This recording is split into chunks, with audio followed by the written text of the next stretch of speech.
네, 사도행전 강의 74번째 시간 23장 12절로 24절 무엇에 목숨을 걸 것인가 라고 하는 제목 되겠습니다. 이번 도쿄올림픽에서 한국 여자 배구 대표팀을 4강으로 이끈 배구 여제 김연경 씨가 이제 무더위와 코로나로 인해 지쳐있는 국민들의 마음을 꽤나 시원케 하고 있습니다. 배구들 보셨죠? 네. 김연경의 주치의로 알려진 김진구 명지병원장은 지난 4일 대표팀이 올림픽 8강에서 터키와의 명승부 끝에 3대2로 승리한 뒤 4강 진출의 주역인 김연경 씨를 15년간 주치의로서 지켜본 소감을 이렇게 말했습니다.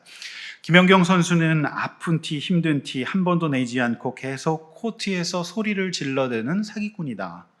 사기꾼은 선수들의 사기를 북돋는 사기를 친다. 그래서 사기꾼이래요. 김연경 선수는 매사에 빈틈이 없어 같은 팀 선수는 물론 상대팀 선수들도 두렵고 존경하는 선수다. 이렇게 말했습니다. 특별히 스포츠는 심리적 요인이 많이 작용합니다. 김연경을 상대팀 선수도 두렵고 존경하는 선수로 바라보는 이상 그 김연경 선수가 쳐내는 볼을 빠르고 무섭게 느끼기 마련이죠. 김 원장은 과거 김연경 선수가 부상을 당했을 때 이야기를 이렇게 했습니다. 약도 처방해주고 강력한 소견서도 써주며 휴식을 취하기를 권했답니다. 중대 부상으로 이어지지 않게 재활치료를 최소 6주간 정도 하기를 권했습니다. 그런데 며칠 후 TV를 보니 소리 질러가며 또 멀쩡하게 코트에서 사기를 치고 있더랍니다. 그것도 그냥 뛰는 게 아니라 열심히 죽어라 소리를 지르며 후배 선수들을 독려하고 있더랍니다. 그 선수 하나 때문에 인기 없었던 여자 배구가 인기 스포츠로 올라가는 게 눈으로 보기에도 느껴질 정도였다고 말했습니다. 김 원장은 김연경 씨가 지난 2008년 수술을 할 당시에도 다치고도 시즌 경기를 다 소화하고 국가대표 소집 강행군을 이어갔다는 내용도 전했는데 이때 이미 MRI 촬영 결과 김연경 씨는 우측 무릎 관절안 안쪽 연골이 파열된 상태였다라고 합니다. 결국 2008년 무릎 수술로 인해서 베이징 올림픽 예선을 포기해야 됐고 김연경은 무릎 수술을 모두 3번이나 받았지만 결국 철저한 자기 관리로 세계 정상에 올라섰습니다. 이번 도쿄올림픽 중에서도 국민들이 다 보았는데요. 김연경 씨는 무릎을 테이프로 꽁꽁 싸맨 상태였고 한쪽 허벅지 혈관이 터져서 붉은 상처가 그대로 드러난 것을 많은 국민들이 보도를 통해서 보았습니다.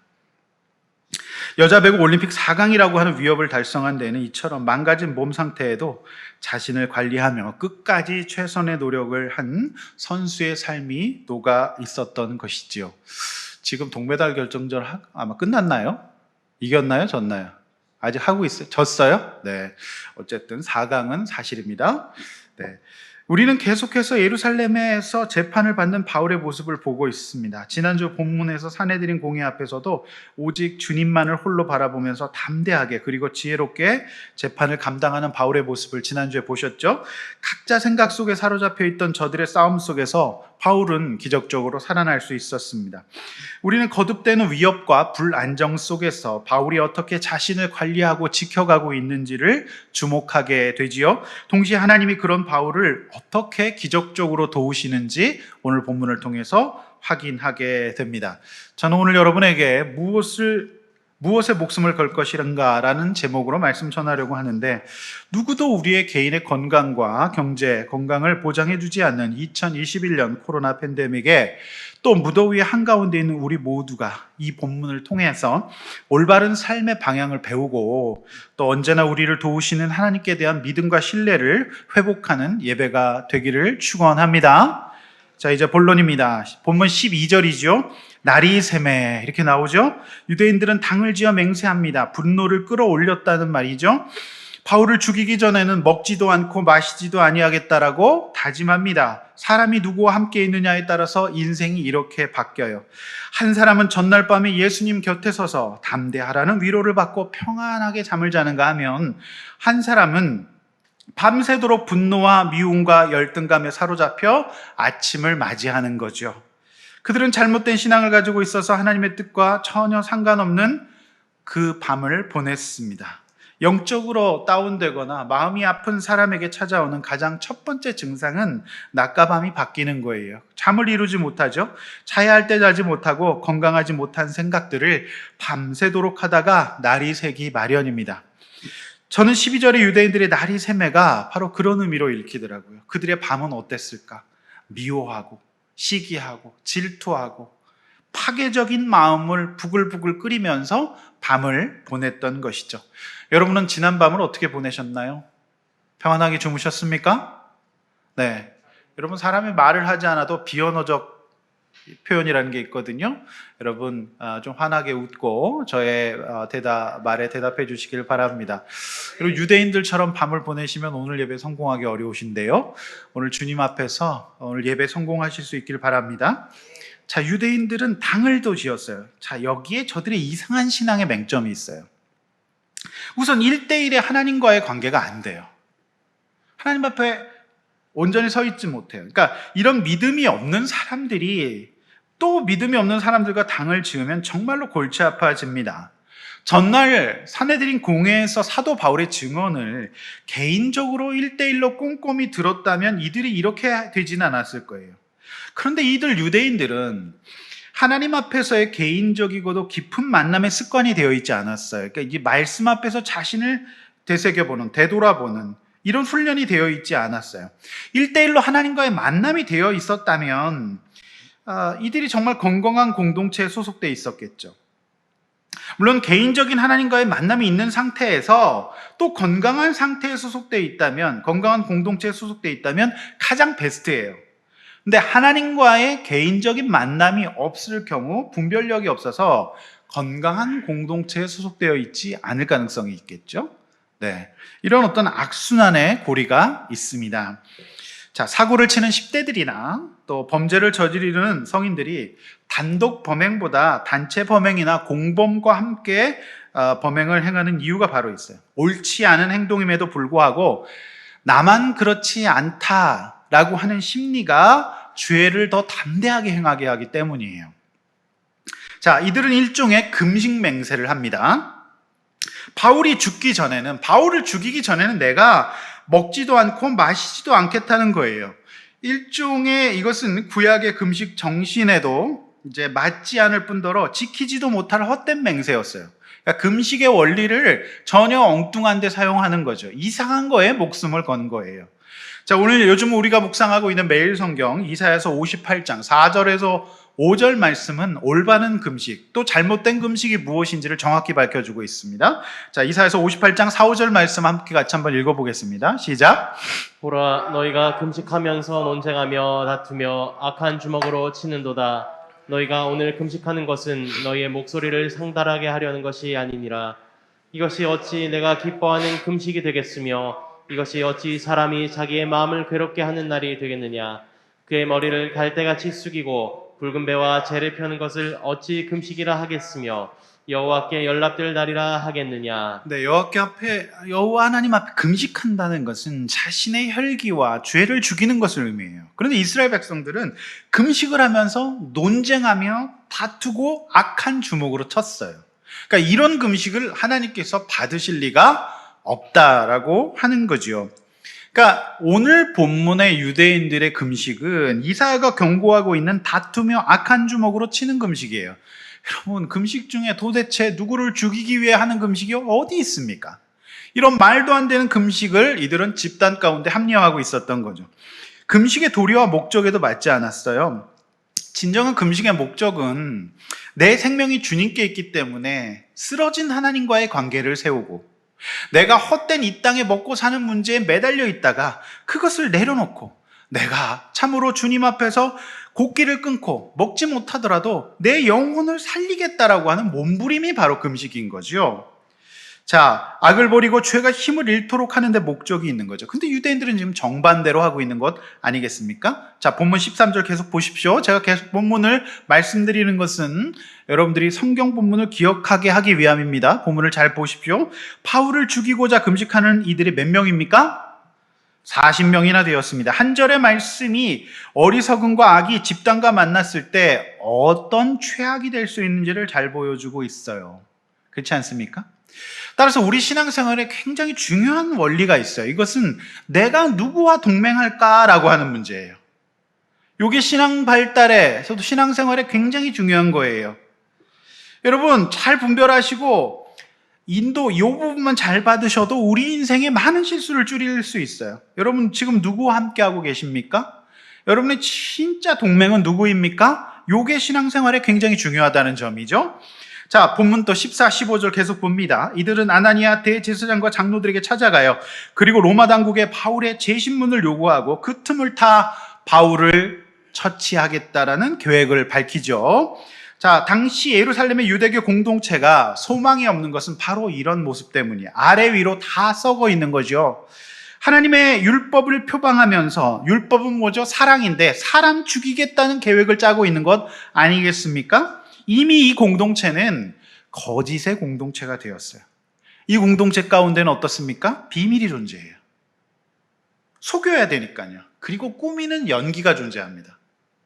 아닌 척하며 재신문을 하는 것처럼 하는 거죠. 이미 물을 거 다 물었거든요. 또 속임수가 존재하는 거짓의 공동체가 된 거죠. 여러분, 말씀과 온전한 믿음을 떠난 교회, 가정, 개인에게 나타나는 증상이에요. 거짓이 있고요, 연기가 있고 속임수가 있어요. 절대 말하면 되지 않는 비밀이 존재합니다. 건강한 삶을 살기 어렵죠. 만약 대제사장과 장로들이 온전한 리더였다면 어떻게 될까요? 이 40명을 훈계하여 해산시켜야 마땅하죠. 너희들이 금식하면서 어떻게 율법을 가지고 사람을 죽이려고 하느냐.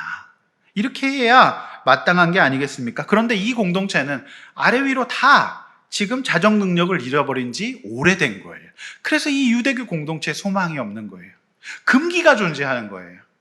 그렇지 않습니까? 그래서 오늘날 개신교가 이런 유대교 공동체를 닮아가는 측면이 있어서 참 안타깝습니다. 그래서는 안 돼요. 저는 이 본문을 보면서 적어도 우리 교회는 어떤가? 우리 교회가 적어도 아직까지는 이런 공동체는 아닌 것 같다는 생각을 해봅니다.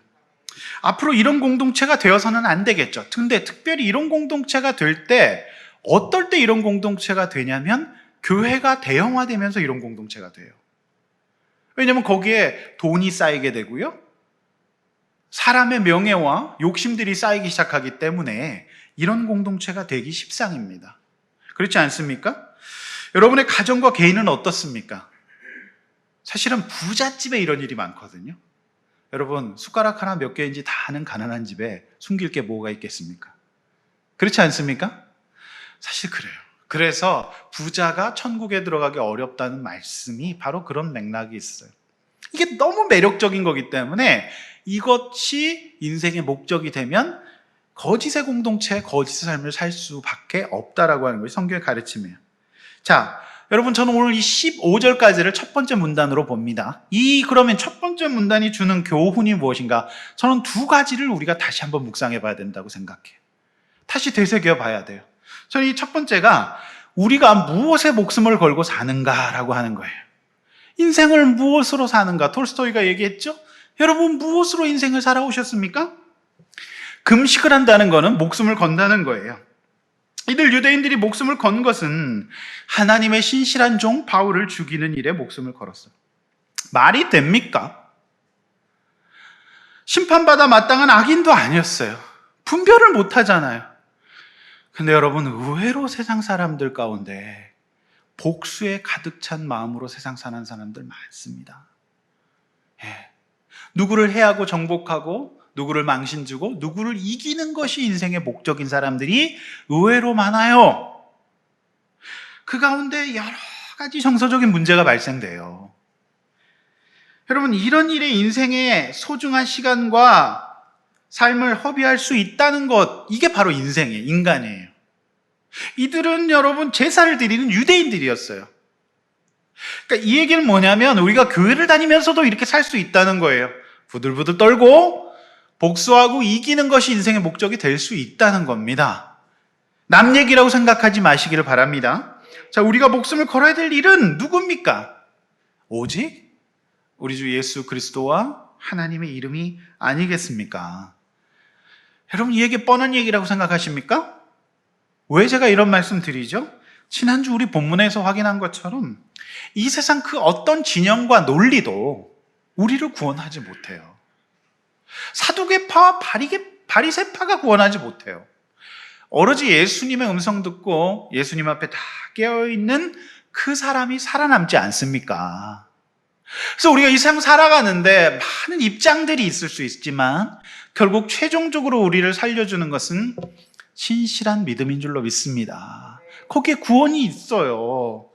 정말 바닥을 치고 어두운 삶을 살고 있을지라도 그곳에 소망이 있기 때문에 살아날 수 있을 줄로 믿습니다. 예수님께서 자신에게 속한 사람을 살리십니다. 할렐루야. 우리가 이것을 믿고 고백하는 게 예배가 아니겠습니까? 오늘의 예배가 그런 예배가 되기를 원합니다.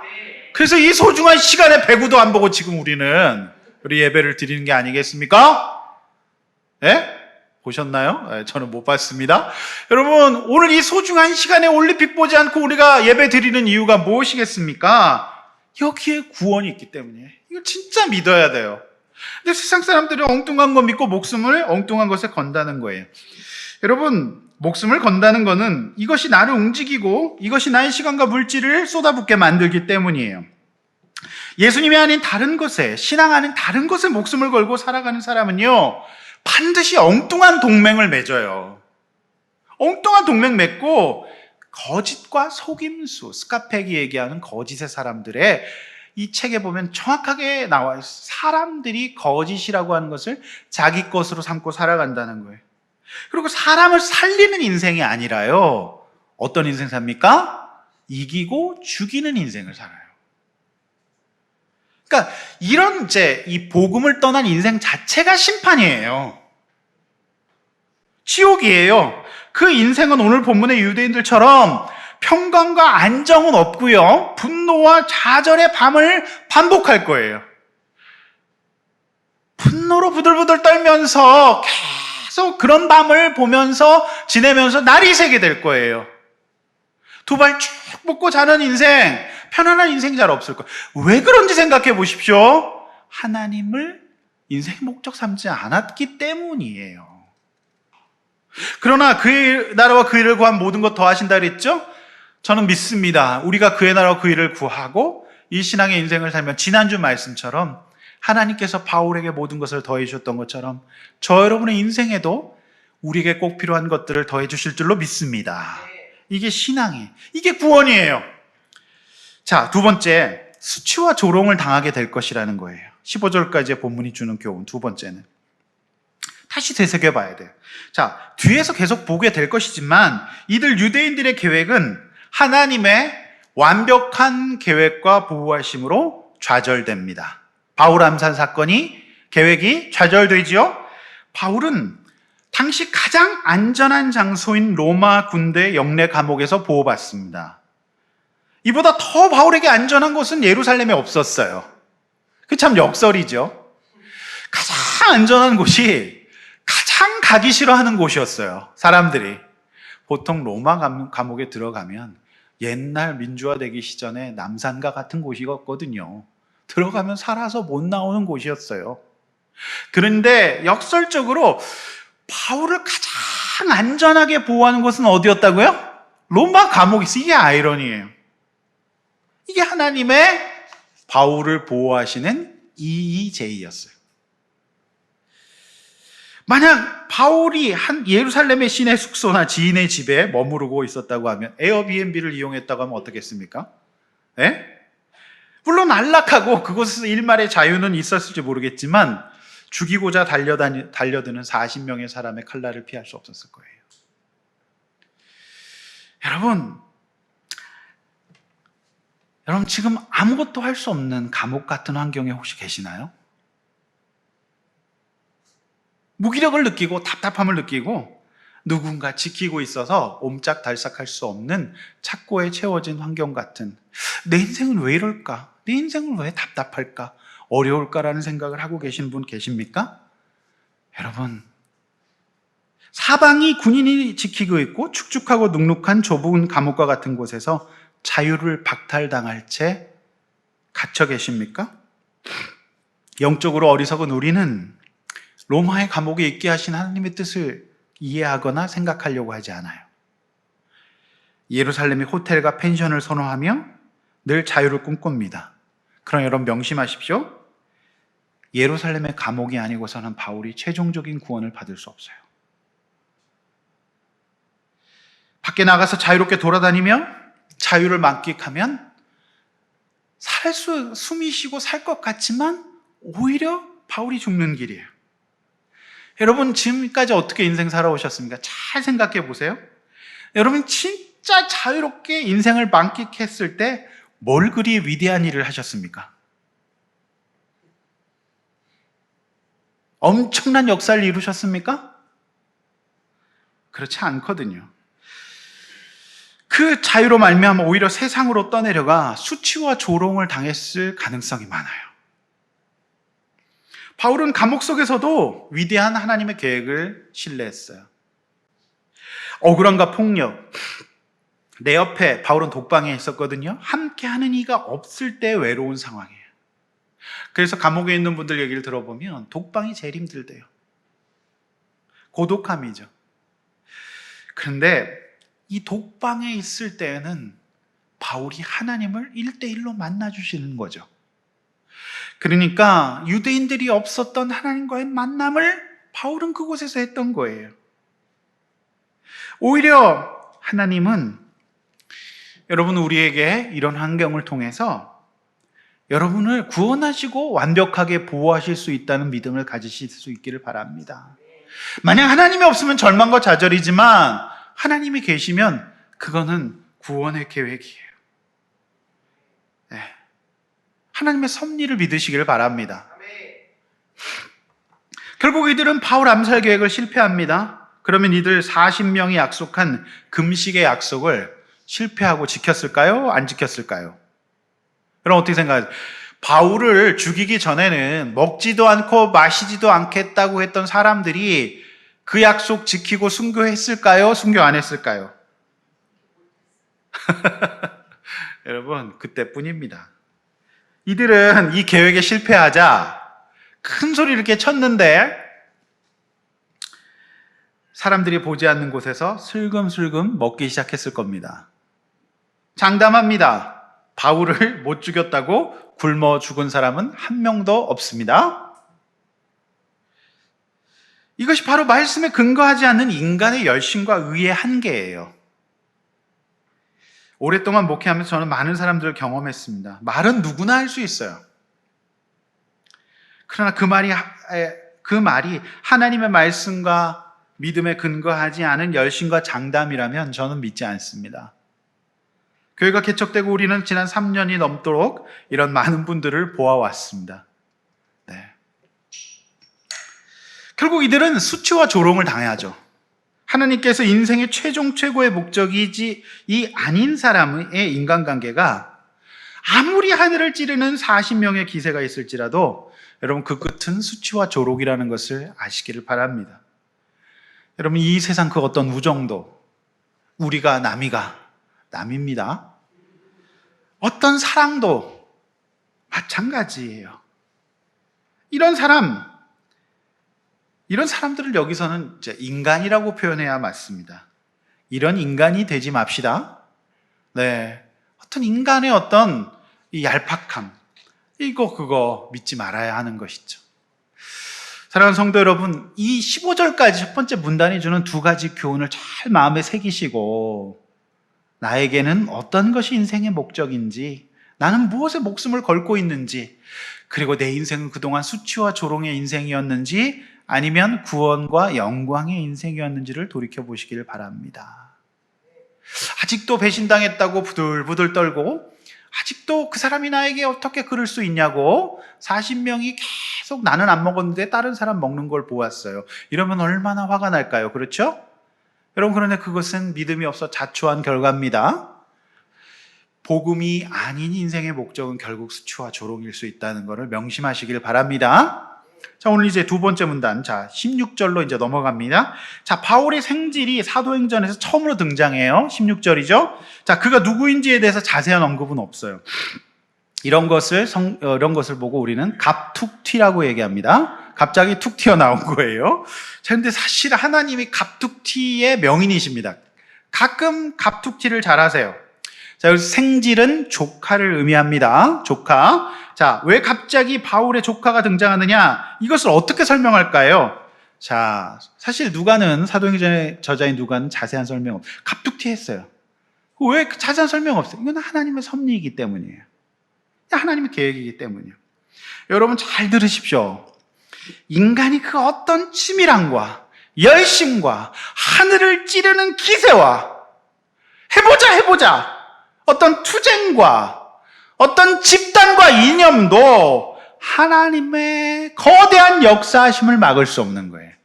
여러분이 유대인들의 이 집단적인 노력과 열심과 결기를 생질 하나로 끝나는 거예요. 여러분 놀랍지 않습니까? 반응 좀 해주시기를 부탁드립니다. 여러분 놀랍지 않아요? 여러분 이 40명이 결기를 부리잖아요.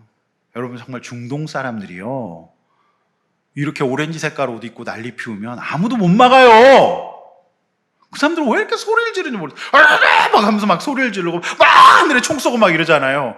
그럼 못 막아요. 그런데 생질 하나로 게임 끝나는 겁니다. 네. 좀 웃어주시기를 부탁드립니다. 굉장히 제가 지난주부터 뭐 이렇게 연기도 하고 어디 채십니까? 뭐 이런 것도 하고 그러는데 고 있어 이런 것도 하는데 많이 안 웃으시면 마음이 어렵습니다. 자, 그래서 이 생질이 나오잖아요. 자, 이거 이상 그 어떤 것도요. 여러분 인류 역사를 보십시오. 공산주의가 일어나고 사회주의가 일어나고 또 자본주의. 여러분 이상 그 어떤 이론도요, 하나님의 역사하심을 앞서가지 못해요. 정말 그렇습니다. 여러분 특별히 조카들에게 잘하시길 바랍니다. 하나님이 여러분의 조카를 언제 어떻게 쓰실지 몰라요. 갑툭튀 나와서 그 조카가 여러분을 살릴지 몰라요. 여러분 조카 있으신 분들은 하나님의 역사에 준비가 되어 있는 것으로 믿으시기 바랍니다. 여러분 그 아이가 여러분을 결정적으로 도울 때도 있을 것입니다. 조카들, 여러분 이제 추석 명절 다음 조카들에게 꼭 용돈 주시길 바랍니다. 네, 갑자기 툭 튀어나오고 그 조카가 여러분들 도울 줄 몰라요. 조카를 학대하는 자는 복을 받을 생각을 하지 마시길 바랍니다. 네, 바울의 조카가 바울의 이제 로마 감옥의 영내 감옥에 있는 바울에게 이 사실을 알려요. 바울은 백부장에게 부탁하고 조카를 천부장을 만날 수 있도록 해달라고 해요. 천부장은 바울의 조카에게 이 모든 유대인들의 계획을 듣게 되지요. 청년에게 바울을 죽이지 않으면 먹지도 마시지도 아니하기로 한 결사제 40인이 있다는 이야기를 들은 천부장은 22절에서 이 일을 아무에게도 이르지 말라. 역시 로마 군대 장교다운 행동입니다. 통신, 보안 이렇게 시키는 거죠. 군인의 철칙을 지금 지키고 있는 거죠. 자, 본문 23절 계속 보십시오. 야, 정말 점점 더 흥미진진합니다. 네? 너무 흥미진진하죠? 네, 이러면 좀 이렇게 막 긴장하는 척도 좀 하시면서 막 이렇게 따라오셔야죠. 본문을. 자, 밤 제3시는 저녁 9시에. 자, 오늘날 도시의 밤 9시는 대낮처럼 밝지만 2000년 전 예루살렘에서 총독이 있는 가이사랴까지 가는 길에 밤 9시는 그야말로 한밤중이에요. 가로등이 어디 있습니까? 전기가 없잖아요. 너무너무 어두워요. 마치 오사반 빈 라덴을 잡으려는 미 해병대 네이비실의 야간 작전과 같은 긴박한 분위기가 펼쳐집니다. 그렇지 않습니까? 결사대 40인에 대항하는 로마 군대 천부장의 작전의 스케일이 남달라요. 이 스케일이 아마 누가 군대 갔다 온 것 같아요. 굉장히 군사작전을 세밀하게 병력 규모와 부대의 특징까지 자세하게 묘사하고 있어요. 이건 반드시 예비역 병장이 쓸 수 있는 글입니다. 자, 사도행전의 저자인 누가는 굉장히 소상하게 밝히고 있거든요. 자, 보세요. 예루살렘의 로마 군대의 주둔지인 로마 감옥에서 총독부가 있는 가이사랴까지는 약 60km 떨어져 있어요. 예루살렘 여기 있으면 가이사랴는 서쪽 해안가에 있기 때문에 60km 떨어져 있는데, 자, 이날 밤 병력이 동원됐는데 보병 200명, 기병 70명, 창병 200명이에요. 모두 몇 명입니까? 470명 규모였어요. 자, 오늘날로 치면 거의 블록버스터급이었습니다. 게다가 24절은 바울을 태우고 갈 짐승, 즉 말이죠. 말까지 따로 준비시켰다. 굉장히 지금 군수 지원까지 확실했다는 것을 보여주고 있습니다. 자, 학자들은 당시 천부장이라고 해도 1000명의 군사를 다 거느리지 못하고 영토가 워낙 넓었기 때문에 천부장 밑에 로마 군사가 한 600명 정도 있었다고 해요. 그러니까 600명 군사를 거느리고 있는데 거기 470명을 내보냈으니까 거의 자신이 데리고 있는 군사 80%를 내보낸 거예요. 여러분, 이거 어떻게 설명할 수 있습니까? 이건 하나님의 도우심과 개입이 아니고서는 있을 수가 없는 병력 동원이었어요. 그 밤에. 이 작전은 하나님만 바라보고 있는 사도 바울을 향한 하나님의 블록버스터 전쟁이었던 것이죠. 여러분, 저는 여기까지 오늘 24절까지 이제 두 번째 문단이 주는 교훈 두 가지를 또 우리가 다시 한번 되새겨 봐야 해요. 어떤 교훈을 저 여러분이 받아야 할 거고, 저 여러분이 오늘날 이 본문을 읽으면서 들어야 될 하나님의 음성은 무엇일까요?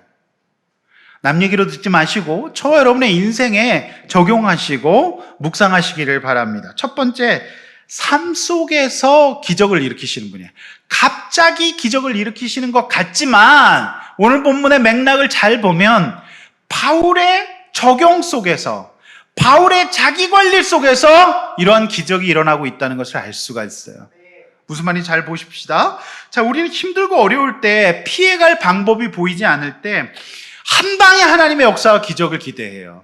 한 방에 하나님께서 이렇게 해주시기를 바라죠. 내가 하는 일은 없고 그냥 삶 가운데 싸움과 투쟁의 기록은 없어요. 오직 하나님이 그저 뚝 떨어지도록, 사과나무에 사과가 떨어지기를 기대하는 얄팍하고 기회주의적인 믿음만 있을 뿐이잖아요.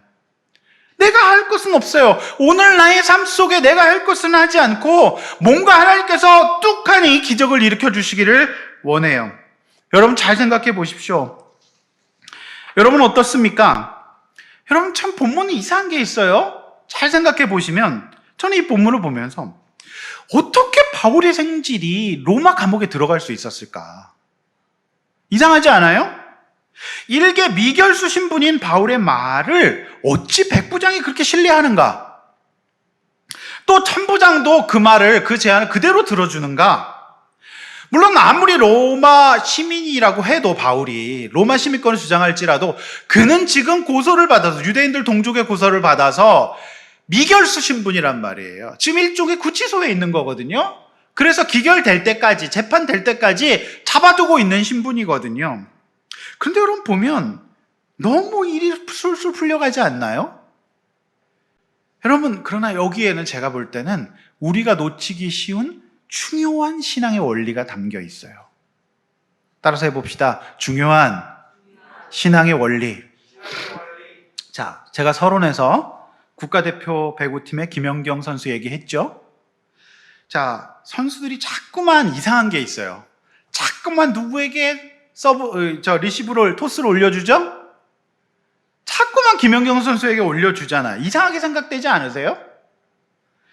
여러분, 블로킹이 막히는데도 계속해서 올려주는 게 좀 이상하잖아요. 여러분, 그런데요, 선수들은 절대 그렇게 하지 않습니다. 보통 국가대표까지 올라갈 때는요, 개인 기량이 어느 정도 확보된 선수들이에요. 여러분, 국가대표고 만만하게 보지 마십시오. 제가 운동할 때 서울시 대회 16강 들은 적이 있어요. 그것도 엄청난 일이었습니다. 서울시에 야구팀이 엄청 많거든요. 근데 거기에 16강, 8강 제가 8강까지 올라가 봤는데요. 그것도 보통 일이 아니었어요. 몇백 개가 있거든요. 쉬운 일이 아니에요. 근데 이 국가대표가 되었다? 이거는요, 굉장한 거예요. 그러니까 개인기를 확보되는 소. 왜 이 사람들이 자신들이 때리고 싶지 않았겠습니까?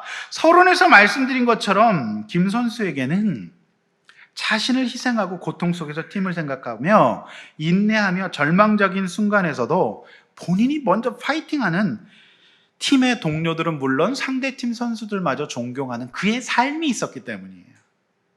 여러분, 팀에서는 그런 게 굉장히 중요합니다. 희생하고 적용하고 섬기는 삶이 있었을 때 당연히 그 사람에게 존중과 존경이 모여지기 마련이에요. 그럼 일이 왜 이렇게 술술 풀려갔을까요? 저는 이 본문을 보면서 백부장과 천부장은 이미 바울의 삶의 태도와 언행, 자세를 보면서 이미 바울에게 감동 감화되어 있었다고 봐요. 네. 그들은 지난주 본문 예루살렘의 사내들인 공회에서의 바울의 고급스러운 헬라어, 그리고 균형 잡힌 태도와 언어, 압도적이죠. 많은 사람들이 바울 한 명을 놓고 물고 뜯는데, 그리고 전날 이리저리 끌려다니면서 폭행과 폭력에 노출되어서 피를 흘리고 치료조차 받지 못하고 있었던 바울이에요. 근데 그의 마음속에서 상대에 대한 적개심과 분노, 보복심, 이것이 아니라 그들을 향한 인류애적인 애통함과 불쌍히 여김의 인격의 감화 속에서 백부장과 천부장 그 옆에서 가장 가까이서 관찰하면서 이미 그의 삶의 태도와 눈빛과 자세 속에서 마음이 다 녹아져 있었던 거죠. 여러분, 감옥에 생활을 하는 분들의 얘기를 들어보면 진짜 그 속에서 간수들도 존경하는 분들이 계시대요.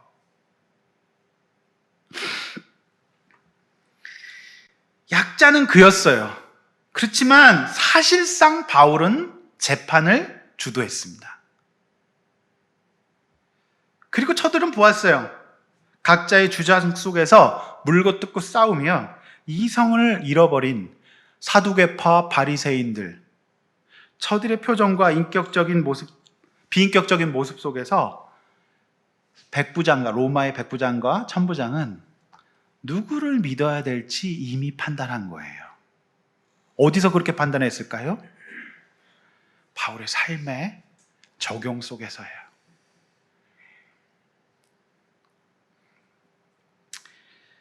따라서 백부장과 천부장의 오늘 협조는요, 하나님의 섭리를 바탕으로 하지만 평시 바울의 삶의 적용이 이루어낸 역사로 해석함이 마땅합니다. 할렐루야. 우리는 지난 1, 2, 3차 전도여행을 쭉 다뤄왔어요. 47번에 걸쳐서 한 절도 빠짐없이 본문을 읽어왔습니다. 여러분들에게 이 사도행전 강해가 우리의 신앙생활과 인생 여정에 도움이 될 수 있기를 축원합니다. 그리스도의 삶이 무엇인지를 배울 수 있는 기회가 되기를 원합니다.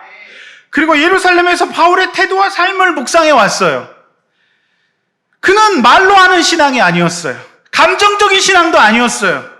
삶으로 하는 신앙생활이었어요.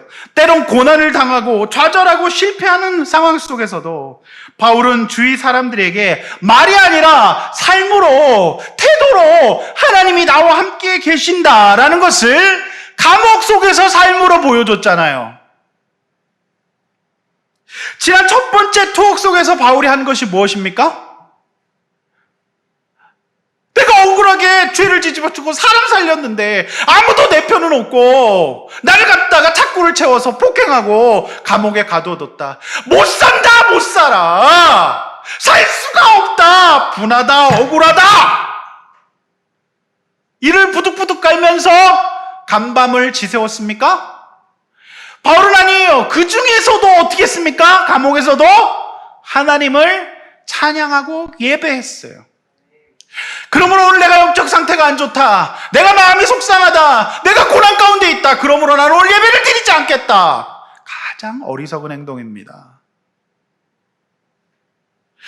몸이 아프고 마음이 무너지고 힘들 때, 그때가 바로 하나님의 기적을 맛볼 수 있는, 하나님의 기적을 맛볼 수 있는, 이룰 수 있는 삶의 기본을, 삶의 근간을 마련할 수 있는, 나라를 위해서 470명을 동원시킬 수 있는 기적의 판을 만드는 상황이 바로 여러분의 고난인 줄로 믿습니다. 여러분 어떻게 살고 계십니까? 고개 들어 절 보십시오. 무너지고 낙심하고 우울과 공황 증세를 겪어도 100번을 겪어 마땅한 바울이었어요. 그러나 그는 지난한 삶의 과정 가운데서도 여전히 하나님을 신뢰했고 삶으로 그것을 반영해 놨어요. 온 몸으로 모든 태도로, 눈빛으로 그 신앙을 반영했어요. 불신자인 백부장도 천부장도 그것을 알아요. 저 사람은 진짜 하나님의 사람이구나. 저 사람을 도와야 되겠다. 여러분, 누가 나를 돕지 않거든 나의 삶이 어떤지를 점검하십시오. 나의 생질이 나를 돕지 않거든 백부장과 천부장이 나를 위해 병력을 동원하지 않거든 내가 어떻게 살았는지를 점검하십시오.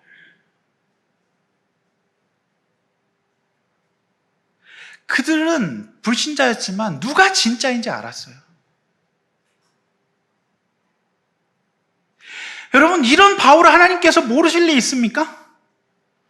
따라서 나에게 주어진 고난의 삶은 잘 명심하십시오. 내가 믿는 신앙을 보여줄 절호의 찬스예요. 여러분, 우리에게 주신 모든 감옥과 같은 환경을, 육신의 연약함을, 정서적인 어려움을, 이 고난을 나의 신앙을 증명할 수 있는 기회로 삼으십시다. 여러분, 그 찬스를 어떻게 사용하고 계신가요? 일어나 예배드리고 있습니까? 아니면 여러분 그냥 퍼져 계십니까?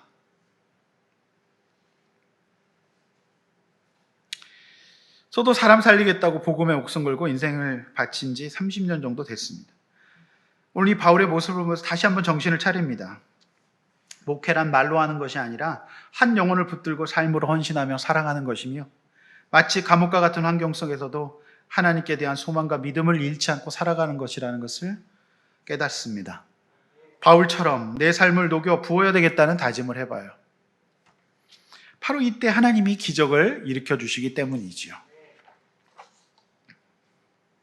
사랑하는 성도 여러분, 바울도 사람이에요.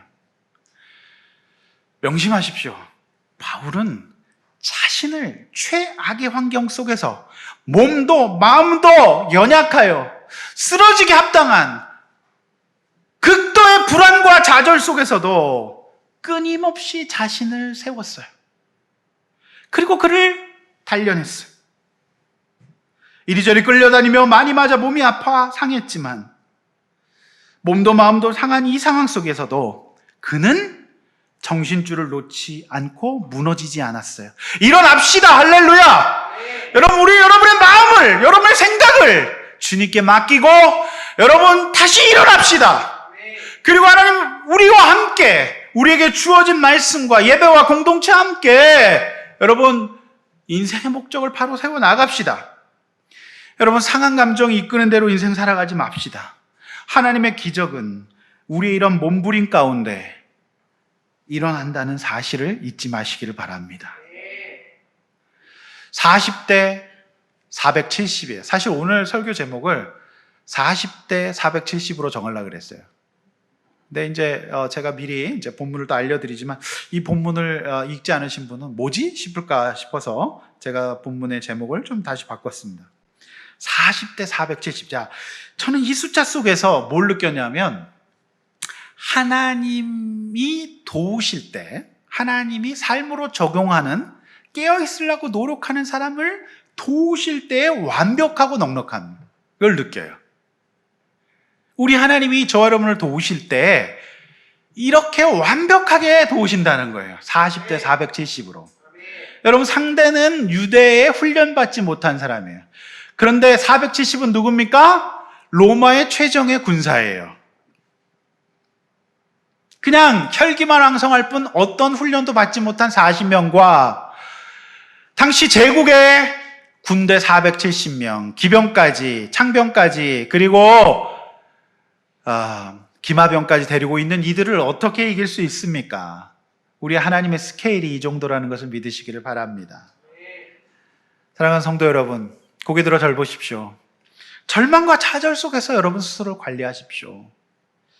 감옥에서 넋놓고 마음과 몸을 포기하지 않고 하루하루 자신의 삶 속에서 하나님과의 관계를 점검하며 어디를 가나 예배하고 최선의 삶을 살았던 바울을 하나님이 도우시는 방법은 넉넉함과 완벽함이었어요. 따라서 해봅시다. 압도적이다. 하나님의 도우심은 압도적이었어요. 지난 삶을 돌이켜 보십시오. 여러분, 최악의 순간에서도 하나님께 최선이었을 때 하나님은 언제나 여러분에게 기적을 일으켜 주실 것입니다. 따라서 우리에게 예배는 전부예요. 나를 일깨워주는 주님의 피값으로 사신 교회를 소중히 여기시기를 바랍니다. 어제 묵상하신 이사야서 58장 11절 말씀에도 이제 너희가 하나님 앞에 돌아오기만 하면 너희의 인생이 어느 정도 압도적으로 풍성해질 것인지에 대해서 약속하고 계세요.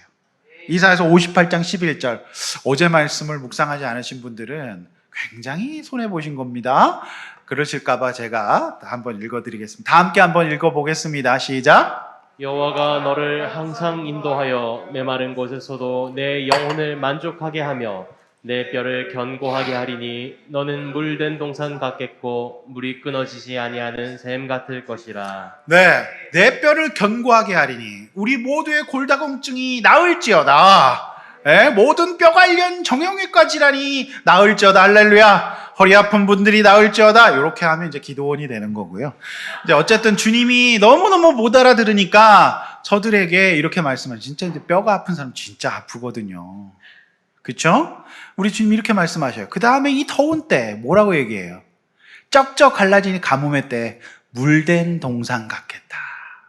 할렐루야. 이 시점에서 한번 물을 한번 쫙 또 이렇게 먹어줍니다. 하나님께서 저와 여러분의 인생을 물된 동산처럼, 굉장히 멋있잖아요. 그래서 물된 동산 교회 제가 봤습니다. 교회 이름. 네? 어렵지만 잘 지은 것 같아요. 주의 말씀 듣고 예배드리고 물된 동산처럼 회복하라. 이것이 아니겠습니까? 할렐루야. 오늘 이 두 번째 문단이 주는 교훈 두 가지 역시 잘 묵상하시고 여러분 것으로 삼으실 수 있길 원합니다. 특별히 우리 교회가 빚지고 환난당 원통한 자들의 교회, 이상 교회 많아요. 그러나 저는 진짜 도움이 필요한 사람들이 살아나고, 그리고 그분들이 또 다른 사람들을 돕는 교회가 되기를 원합니다. 또 하나 있으나 마나한 교회가 아니었으면 좋겠어요.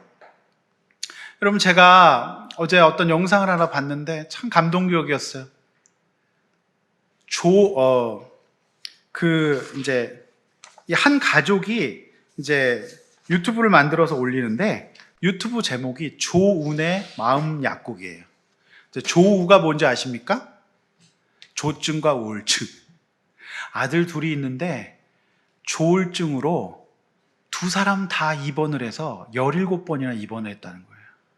이제 엄마 아빠의 마음이 어떻겠어? 그런데 두 자녀 아들 둘 다 결혼을 했어요.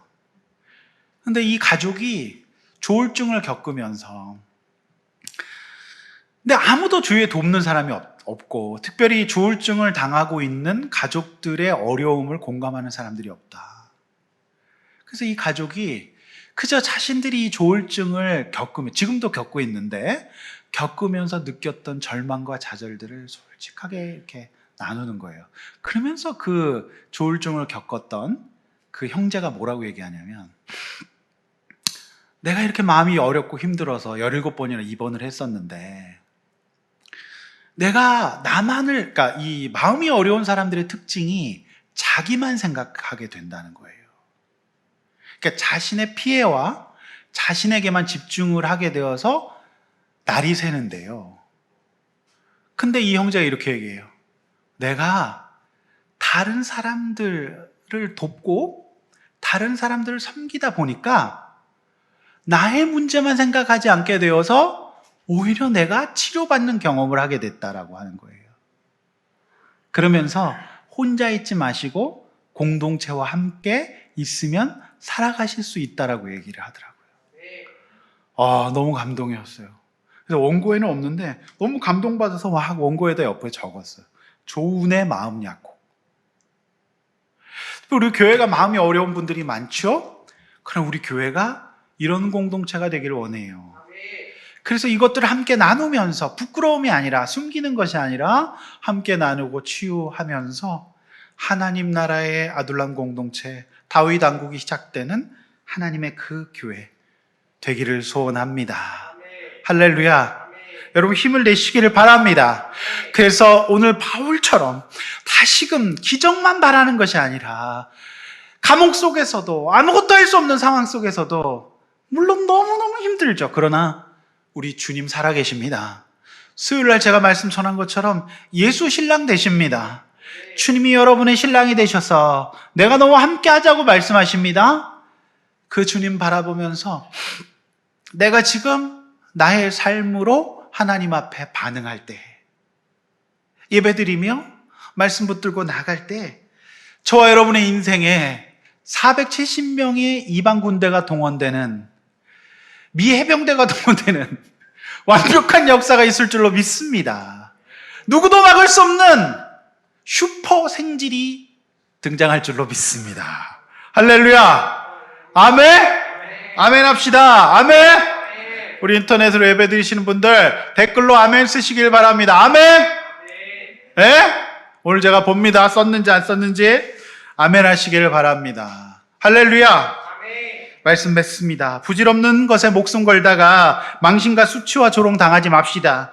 오직 우리의 인생의 목적이 하나님이 되어야 합니다. 또한 낙심할 수밖에 없는 상황 속에서도 주님 말씀 붙들고 예배드리며 믿는 사람들과 함께 공동체를 이루어 나를 바로 세워 나가는 역사를 써갑시다.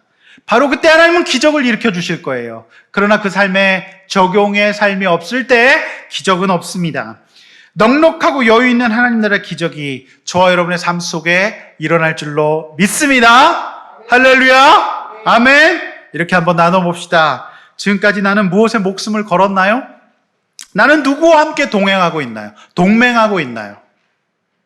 또 하나님의 완벽하고 넉넉한 보호를 받고 있나요? 자, 그렇지 않다면 기적을 바라기 전에 바울처럼 여러분이 바로 세워야 될 삶은 무엇입니까? 우리 이것을 한번 점검하고 목장에서 나누고 지도받을 수 있기를 원합니다. 우리 함께 찬송하고 기도하겠습니다.